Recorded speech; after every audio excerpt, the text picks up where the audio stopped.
నమస్తే everyone. Welcome back to our channel.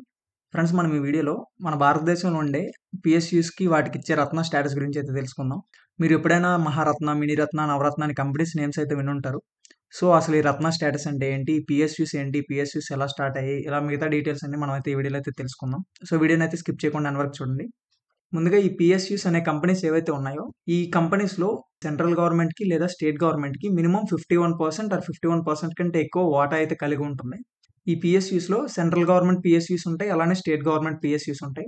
మనం ఏదైతే మాట్లాడుకోబోయే రత్న స్టేటస్ అయితే ఉందో, ఇది స్టేట్ గవర్నమెంట్‌కి ఉండే పిఎస్యూస్‌కి అయితే వర్తించదు. కేవలం సెంట్రల్ గవర్నమెంట్ పిఎస్యూస్ ఏవైతే ఉంటాయో వీటికైతే ఈ రత్న స్టేటస్ అయితే వస్తుంది. అసలు ఈ పిఎస్యూస్ ఎలా స్టార్ట్ అయ్యాయి అనేది చూసుకున్నట్లయితే మనకి ఎప్పుడైతే స్వాతంత్రం వచ్చిందో, స్వాతంత్రం వచ్చిన తర్వాత మనం సెల్ఫ్ సఫిషియెంట్‌గా ఉండాలని, ఎకనామిక్‌గా మనం కొంచెం ఇండిపెండెంట్‌గా ఉండాలని చెప్పి కొన్ని కంపెనీస్‌ని అయితే సెంట్రల్ గవర్నమెంట్ అయితే స్టార్ట్ చేయడం జరిగింది. అండ్ దాంతో పాటు కొన్ని ఏవైతే బ్యాంక్స్ ఉంటాయో వాటిని కూడా నేషనలైజ్ అయితే చేశారు. అప్పటినుంచి ఈ పిఎస్యూస్ అయితే స్టార్ట్ అయ్యాయి. సో, ఈ పిఎస్యూస్ యొక్క మెయిన్ మోటో అయితే మనకున్న ఎగుమతిని పెంచి దిగుమతిని తగ్గించుకోవాలనే ఆలోచనతో అయితే వీళ్ళైతే స్టార్ట్ చేశారు.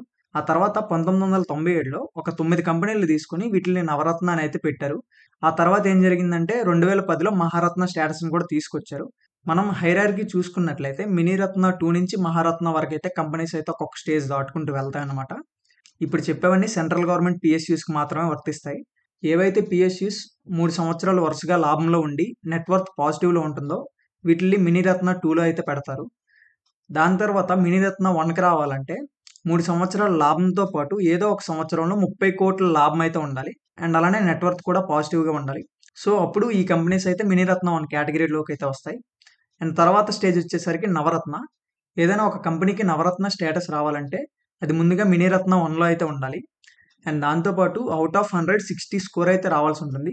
ఈ స్కోర్ కోసం వాళ్ళు కన్సిడర్ చేసే పారామీటర్స్ ఏంటంటే net profit, net worth and అలానే manpower cost, production cost ఇలా కొన్ని పారామీటర్స్ అయితే ఉంటాయి. వీటిని బేస్ చేసుకొని స్కోర్ అయితే ఇస్తారు. మినిమమ్ 60 వచ్చినట్లయితే ఆ కంపెనీ అయితే నవరత్నకైతే ఎలిజిబుల్ అయితే ఉంటుంది. దాంతో పాటు మినిమమ్ 4 ఇండిపెండెంట్ డైరెక్టర్స్ అయితే ఉండాల్సుంటుంది. సో, ఈ కండిషన్స్ అన్నీ సాటిస్ఫై అయినట్లయితే ఆ కంపెనీ అయితే నవరత్న కంపెనీకైతే ప్రమోట్ అవుతుంది.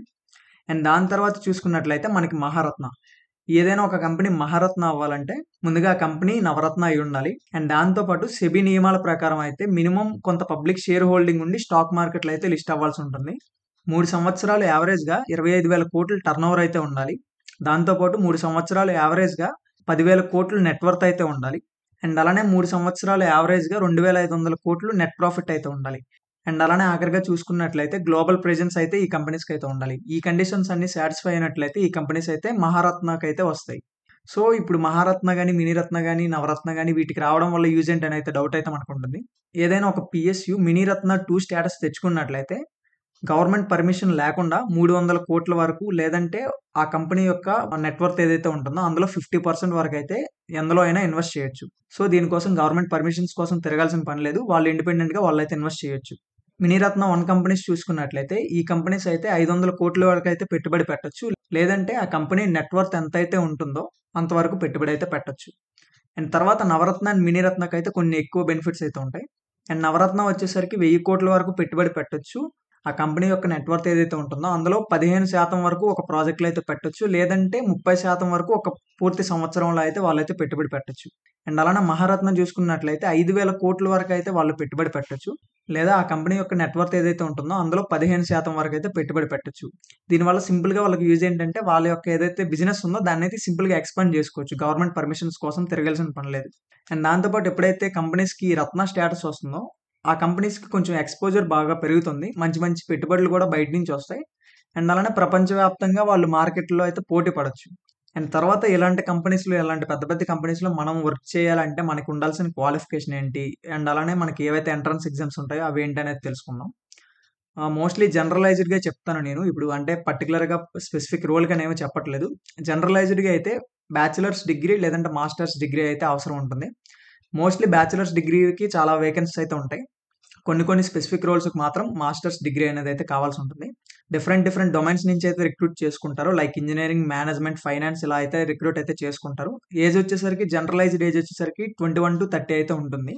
అండ్ ఎవరైతే ఇంజినీరింగ్ స్టూడెంట్స్ ఉంటారో ఇలాంటి వాళ్ళకైతే గేట్ ఎగ్జామ్ నుంచి అయితే చాలా రోల్స్ అయితే రిక్రూట్ అయితే ఎవ్రీ ఇయర్ అయితే చేసుకుంటారు. అండ్ అలానే మనకి కంపెనీ స్పెసిఫిక్ ఎగ్జామ్స్ కూడా ఉంటాయి.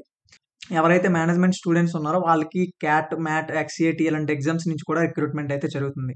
అండ్ దీంతో పాటు కొన్ని నాన్ టెక్నికల్ రోల్స్‌కి యూపీఎస్సీ క్యాండిడేట్స్‌ని కూడా తీసుకుంటారు.